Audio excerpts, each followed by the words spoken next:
Olá, alunos do sexto ano, tudo bem com vocês? Estamos iniciando mais uma aula de língua portuguesa. Vamos conferir então os nossos objetivos de hoje? Venha comigo.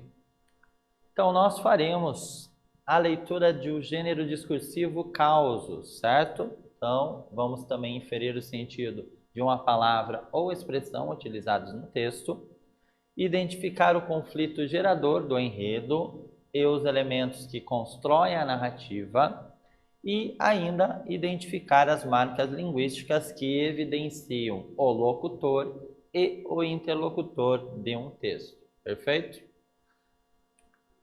Bom, pergunta para iniciarmos, entrarmos no clima, do assunto da nossa aula. Vamos lá. Você já ouviu falar em elementos da narrativa? O que será que é isso, professor?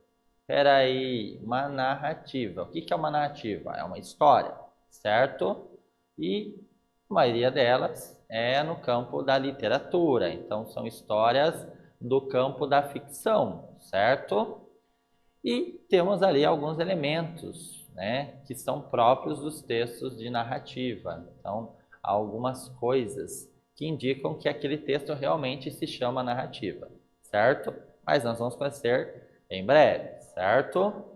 Que elementos narrativos será que constituem um causo, Pensando em um causo, o que será que eu preciso encontrar nele para dizer este realmente é um texto de causo, Então, vamos pensar juntos, vamos entender melhor e assim descobrirmos, Então, decorrer das informações, o que é então cada elemento que faz parte dos textos narrativos e também do causo, que é uma das formas, de texto narrativo. Beleza? Perfeito? Bom, você sabia, Vamos ver se vocês sabiam disso. Essa informação é bem importante, ó. Em um causo, o contador, que é o narrador, ele pode fazer parte da história ao ser um personagem, ele pode ter contato direto com a história ou personagens, ou ainda ele pode ser um narrador observador, apenas contando a história, Então, ele pode sim, então, tanto fazer parte da história, por exemplo, ou se ele achar interessante, o autor, digamos, do causo, ele pode também, somente observar e relatar aquilo, que faz parte, então, do enredo. Então, nós vamos pensar assim, o causo, ele surge inicialmente para ser contado, Então, verbalmente, oralmente, e não escrito, mas depois, como os textos eles são, transformados com o tempo, então agora nós podemos encontrar muitos livros de causos por aí, certo? E que é bastante interessante e legal, Aí nós lemos, podemos contar a um outro colega, aos nossos pais, aos nossos familiares e assim por diante, beleza? Vamos lá então. Convido vocês então a fazer junto comigo aqui a leitura, Cada um de vocês observe então o que nós vamos ouvir aqui, beleza? Vamos lá. E a partir daqui nós vamos procurar reconhecer o narrador do causo e também em que foco narrativo o causo foi construído, beleza? Vamos lá. Primeiramente, vamos ler o trecho aqui para a atividade de número 1. Olha lá, acompanhem comigo. Os do Alegrete dizem que o caso se deu em Itaqui. Os de Itaqui dizem que foi no Alegrete. Outros juram que só poderia ter acontecido em Uruguaiana. Eu não afirmo nada, sou neutro. A história foi assim como já lhes conto, metade pelo que ouvi dizer, metade pelo que inventei e a outra metade que sucedeu às deveras. Agora a perguntinha para você, olha lá. Qual é a participação do narrador, que é o contador, na história? Já voltamos.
Legal, e aí? Você conseguiu então entender a participação do narrador, então, dentro do trecho aqui, né? De que forma o narrador se colocou ali? Ele se colocou em primeira pessoa, em terceira pessoa? Ele participou dos fatos ou ele apenas relatou, né? De que forma então ele se comportou ali dentro do caos? Vamos ver se vocês acertaram? Olha lá. Então, o narrador ele conta o que aconteceu, o que ouviu dizer e também o que ele inventou. Então, no entanto, apresenta-se neutro. Então, ele se coloca neutro, né? Porque ele diz, eu não afirmo nada, né? Então, ele se coloca neutro em relação a opinar sobre o local, né? Então, em que local realmente teria acontecido aquele fato relatado.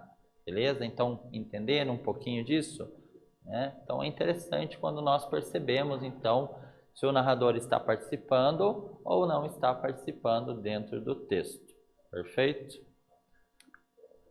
Bom, lembrando então dos foco narrativo, né? Então, de que forma o foco narrativo pode ser constituído dentro do texto, né? Então, nós temos as possibilidades de foco narrativo em primeira pessoa, quando o narrador também se coloca, né, dentro do texto, de certa forma, ele é também um personagem.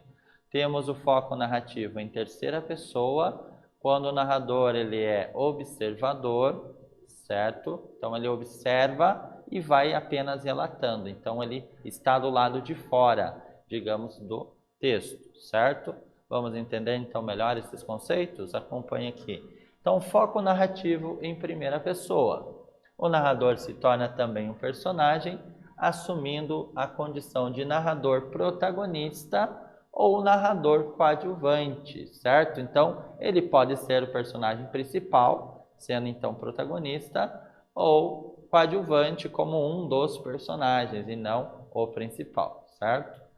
E o foco narrativo em terceira pessoa, né? Então o narrador não participa ativamente dos fatos então que foram relatados. Perfeito? Bom, agora chegamos à nossa atividade de número 2. Então, convido você a ler o trecho aqui e responder o seguinte. Pela participação do contador, o foco narrativo apresenta-se em primeira pessoa, terceira pessoa ou em ambas, ou seja, nas duas formas, primeira e terceira pessoa ao mesmo tempo. Já voltamos.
Legal, e aí, você percebeu então, né? Aqui, se o narrador ele participou em primeira pessoa, em terceira pessoa ou nas duas formas dentro do trecho aqui? Vamos ver? Olha lá. Então, nos dois primeiros parágrafos, né? Então, o momento em que o narrador apresenta como contador dos fatos, o foco narrativo encontra-se em primeira pessoa, porque ele participa da organização da narrativa.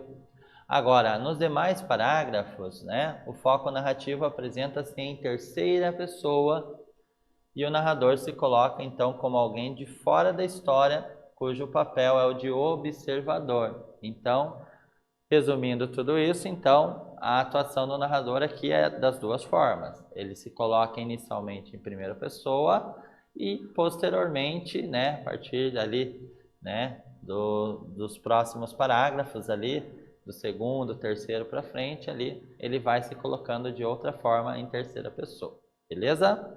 Entendeu? Compreendeu então a participação do narrador? Muito bem. Bom, é importante saber, né? Vamos ver o que é importante saber. O foco narrativo, ou o ponto de vista do narrador, ele pode se modificar ao longo da história. Como alguém que ouviu e reinventou a história, o seu ponto de vista está em primeira pessoa, pois participou dessa etapa. Na narração dos fatos, apresenta-se como observador, por isso, nessa, o foco fica então em terceira pessoa. Beleza? Compreendido? Bom, então quero convidá-los então a lermos mais uma parte então do nosso caos. Vamos lá? Ia um pezinho estrada fora no seu petiço, trop, trop, trop. Esse é o barulho do trote.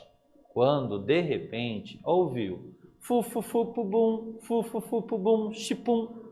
E eis que a coisa, até então invisível, apontou por detrás de um capão, bufando que nem touro brigão, saltando que nem pipoca, se traqueando que nem velha coroca, chiando que nem chaleira derramada e largando fumo pelas ventas, como a mula sem cabeça.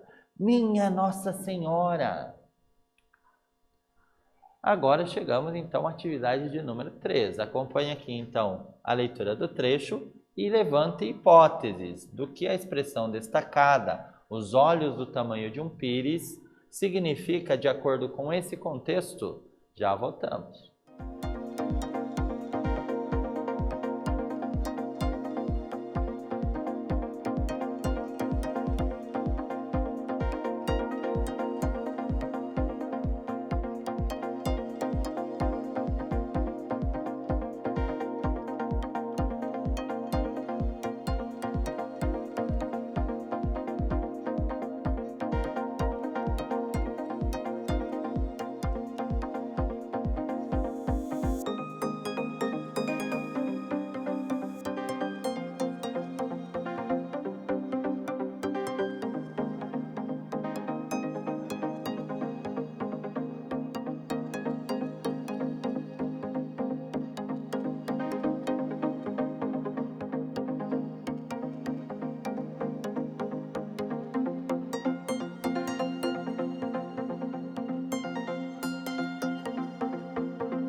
Legal. E aí, percebeu então o sentido então da expressão colocada ali no trecho? Teve dificuldade? Vamos ver então, né? Alguns podem ter acertado, outros tentaram, mas não conseguiram. Vamos ver então como que poderia ter ficado. Olha lá. Então, olha lá. Significa então que os olhos ficaram arregalados, certo? Esbugalhados, assustados, com medo, espantados com a coisa ali, né? Então, a coisa, porque era algo desconhecido. Então, eles não sabiam o nome. Então, a coisa, né? Quando nós não sabemos o nome de algo, é difícil de explicar, né? Então, justamente por isso foi definido como coisa, colocada até entre aspas, né? Dentro do texto, beleza?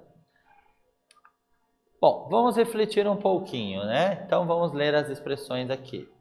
Trop, trop, fufupupubum, fufufupubum, chipum. Como será que são chamadas essas palavras?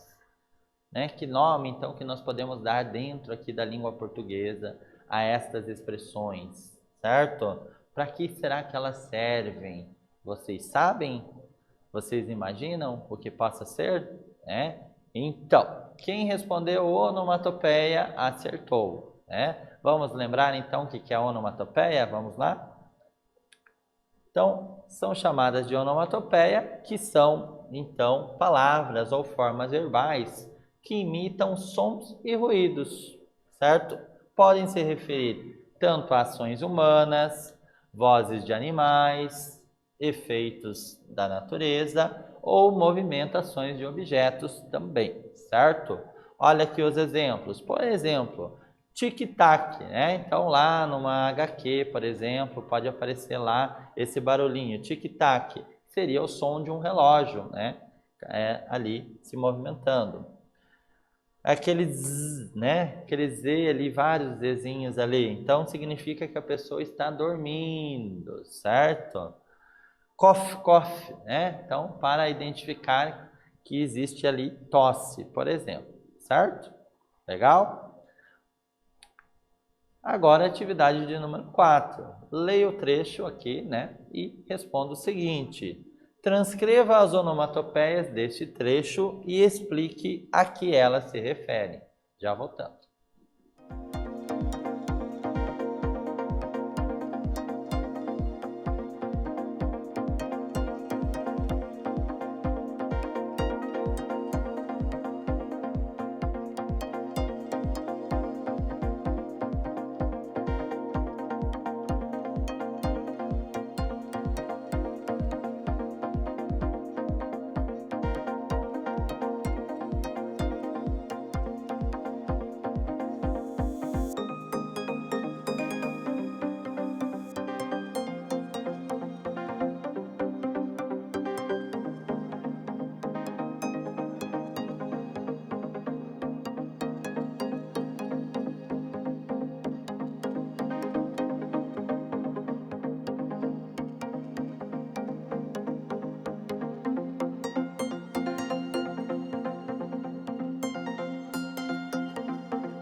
Certo, e aí, você conseguiu então fazer a identificação do que o professor solicitou? Então eu pedi para você fazer a identificação dentro do trecho e transcrever as onomatopeias apresentadas. Vamos ver então se vocês acertaram? Olha lá. Trope, trope, trope, né? O que está representando aqui? Está representando o trote do cavalo, certo? E a outra expressão, fu-fu-fu-pu-bum, fu-fu-fu-pu-bum, chipum, significa o barulho do motor, né? Daquele carro, daquele automóvel, certo? Perceberam então? Então, por exemplo, lá o som do gato miando, né? Miau, o cachorro latindo, au, au, né? Todas essas expressões aí, elas são então também onomatopeias. Então, nós utilizamos desde a nossa infância, só que às vezes não sabíamos o nome, né? Que se chama onomatopeia. Perfeito? Beleza, então? Bom, então o que nós fizemos na aula de hoje? Vamos dar uma repassada aqui, né, nas informações. Então, nós fizemos a leitura de um causo, certo? Um causo bastante interessante. Compreendemos o que o narrador pode ou não, né, que ele pode ou não, né, participar da história, de que forma pode ser em primeira pessoa, se colocando ali como personagem, né, ou pode ser em terceira pessoa, quando ele apenas observa e vai relatando o que vai acontecendo, certo, no enredo. Também, o ponto de vista ele pode mudar, né? Então, o foco narrativo ele pode iniciar, por exemplo, em primeira pessoa e aí, no decorrer da história, mudar para a terceira pessoa também, né? Bem interessante. E também identificamos algumas expressões no texto que imitam sons e ruídos, né? Que nós, então, conhecemos, então, como onomatopeias, né? Relembrou essa informação? Perfeito, então. Beleza? Então, agradeço a todos vocês que acompanharam essa aula, espero que ela tenha sido bastante útil para vocês e até a próxima.